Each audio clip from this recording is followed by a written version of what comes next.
Mary Danny here.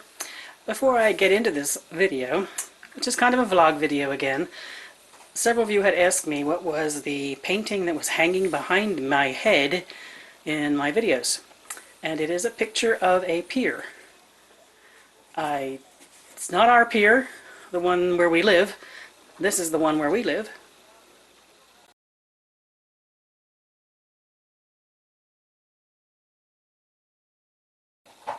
But I got this in a discount rack at a local art framing place, and it reminded me so much of the feeling of ours that not only did I get it, but I got it for like a tenth of what it should have cost. It has a little tear in it, so it's ours now. So let me settle down now and do my video for you. I was doing some thinking after I posted the week 2, are you in or out of the closet, for the YT Pagan challenge. And some really interesting memories were coming back for me. And I just thought I would just talk a bit about some of them that popped into my head that all have to do with being in or out of the closet or being public. And I remember the first time that I decided I wanted to, I guess first I became aware that there was a wider pagan community celebrating like me or not like me that was out there to connect to. I don't know how long it had existed without me knowing about it, but let's just say I felt like reaching out beyond the known into the more unknown wider pagan family. It was a big deal for me because nobody in my circle was interested in this. And I got my little Ford Pinto, my 1971 Ford Pinto, to this day, my favorite car I ever had. And I drove myself here from Delaware to New York City, to a gathering that was going to be held in the big park, Central Park in New York City. I was very nervous because I'm the kind of person that does well talking to people one-on-one, or talking when it's topic driven, but I'm not the kind of person who can like walk into a group of people and just start chatting up strangers. I can walk into a big group of people, feel comfortable, and then listen to folks, but I'm not, even to this day, I'm not the kind who can just start conversations with total strangers. So imagine it was a big deal for me, all by myself, to drive the 2.5 hours to the big city, because I really felt a call to meet folks in the wider community. Oh, I had planned in my head it was going to be this wonderful experience of expanding my family and deepen my connections to all the different folks who were practicing various pagan pathways. Well, the whole experience, of course, driving and parking and everything else, a bit of a challenge to a suburban witch like myself. I was so excited and I had such high expectations, and got myself parked and walked a great distance to get to the park itself. Wound my way down into where the gathering was being held.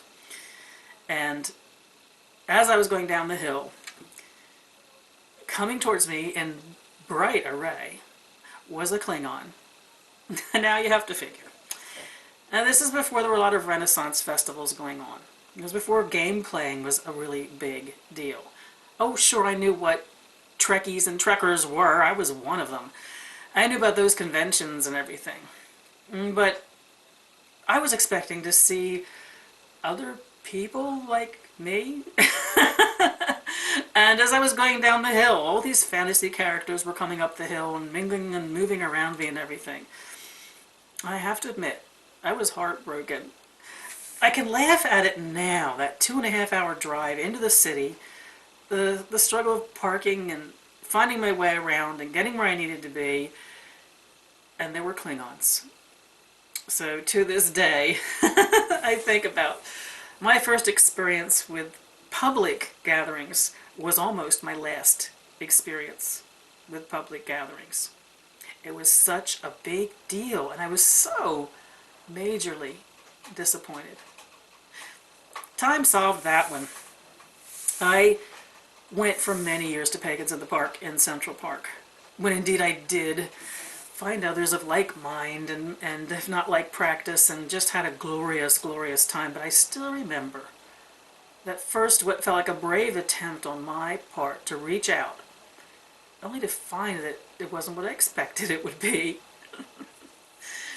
And then I was telling you that I stayed in the closet because of the place I worked. All the years I worked in corporate America. And I explained my reasons in the Are You In or Out video, why I did that. But a story that came to mind I didn't want to share in that video, I didn't want to make it that long. There's so many wonderful videos being done on the YT Pagan challenges. I want to work harder to keep mine shorter. But very closeted at work, and it would have been a cost to my job if I had not been.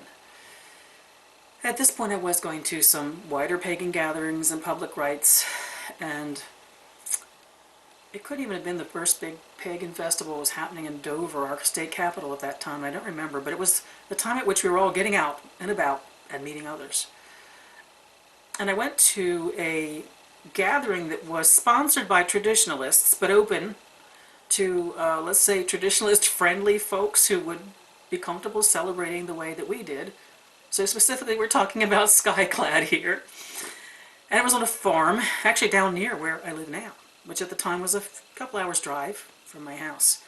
Oh, and it was a wonderful. I think it was midsummer. I remember a big fire, dancing around the fire. I met the most wonderful people from all over the place. Actually, that particular combination of beautiful pagans where I live, I've not encountered since. It was just one of those perfect experiences.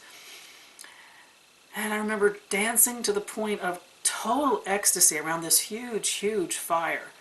And suddenly realizing that in all my nakedness, I was dancing next to the vice president of my company. The company was a Fortune 500 company, one of the largest companies in the world. We recognized each other right away. And no words were ever shared there that acknowledged how we knew each other, other than something like nice to see you or something like that, and we had a little talk and a chit-chat about how we ended up there, what brought us that way. But I still remember the moment that this company, the women still couldn't wear pants. We had to wear dresses or skirts, and the men had to wear three-piece suits and ties, and they all had to be white shirts. So my surprise at finding myself literally dancing into the arms of a naked vice president of my company. It was funny because never at that point, now mind you, it's been years since I've celebrated in a tradition that required being naked in the public. Never had I ever felt naked until that moment that I realized how I knew this person, and I felt naked for a moment. And after that, we would see each other in the hallways at work. Never a word shared about the experience of knowing each other in another place and another time, but a smile as we would pass each other in the hallway. Another thing that came to my mind is where we used to live. I had become divorced from my former husband. This is before Roger and I met, and had the house totally by myself for a series of years. And for the first time, my entire house, from one end to the other, became my altar.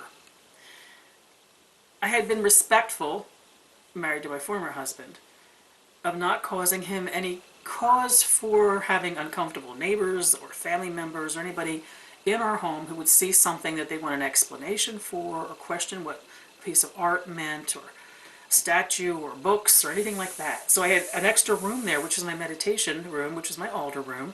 But the house itself, oh, except for the fact I've always decorated with things from nature. Yep, like that. The house itself wasn't anything overtly pagan or Wiccan. Well, when I ended up in that house by myself, part of my declaration of my sense of freedom at that time in my life was to make the entire house one big living altar for myself. So what I had normally done in the seclusion of my altar room expanded to, I never knew what point in the house, using what pieces of furniture and what gatherings in of things I collected and tools would be the place I would instantaneously decide to do ritual. So my entire house became that way. Now, all of my friends who would be visiting, even if they didn't practice as I do, and very few of them actually did, were comfortable with who I was. They actually enjoyed the transition. They were very curious about the things they saw, and they asked questions, and we had great conversations, and it was a lot of fun. But I remember one day when my neighbors from next door knocked on my door. They were wonderful people, had been very supportive to me when I first became single, which is a bit traumatic living in that house.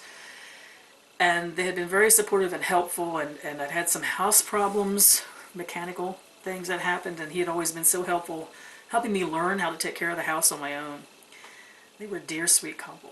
They happened to be extremely fundamentalist. I think they were Free Will Baptist. So I was always careful when she would come over for tea or coffee. I was always very careful. There were a few things that I would put away, put aside, just because of wanting to create an environment of welcome and comfort for them. Well, one day they stopped by unexpectedly, and I said, well, this is it. I'll just open the door and invite them in. And I lived teetering on nerves. I don't know how many of you have been in the situation where there is someone or someones in your life that you were particularly fond of that didn't continue from their point of view when they found out a little bit more about you. I've certainly had that happen. I had great worry then that they would see something that would concern them. And what they fixated on amongst all of the things, at that point my working altar was in my living room because I had done a ritual the night before. It was tidied up, so the things that I had used the night before weren't there, but the things that were always on my altar were there. And of all the things they could possibly have seen, from the titles to books to the things I had sitting around, I mean, usually, come on, if your blade is sitting on your altar, someone who's not familiar with their ways is going to ask you about it because it just seems like an odd thing to see. But the thing they fixated on was my paten, which is nothing more than about a 6-inch piece of wood that has the pentagram inscribed in it. That's what caught their attention, which is kind of fascinating because my aphrodite was laying right next to it. And actually my statue of the god with his horns was on the same altar. But what their eyes went to was my paten on the altar. And she was so adorable because she looked at me with wide eyes and she said, I didn't know you were Jewish. she thought it was a Star of David. Oh, I told her I wasn't Jewish. And I don't remember what happened after that, but I knew it was a comfortable conversation, and they were not made to feel uncomfortable in any way. The only time that there was a bit of an uncomfortable situation with them was a misdelivered, I can't remember if it was a magazine or a book that was delivered to their house with my address clearly on the front of it instead of mine. And it was something, I can't remember what it was at this point, but it was something that I would have chosen not to have anyone who's not familiar with our ways see. And they didn't realize it had been misdirected. They just thought it was a package they'd ordered and they opened it up. And then they realized that they were looking at something that, well, obviously wasn't theirs. And then they saw who it was for. And I have to give them credit. They marched themselves over to my house and they gave it to me. And they said, this is misdirected to us. And I could tell they were uncomfortable. And when I saw what they were holding in their hand, I was uncomfortable. And actually what I did after that is I got a post office box and had all that kind of thing delivered to it. And they never said anything. And nothing changed in our relationship. But I remember how awkward they were at the front door passing it over to me. And I was angry with myself that I was feeling uncomfortable accepting it. But I realized later it was because I didn't want them to feel uncomfortable. I know they had been made to feel so. I remember very distinctly that was a little bit of a being outed in a way. And it kind of reinforced to me at the time that I would decide, I would pick and choose who I would say what to.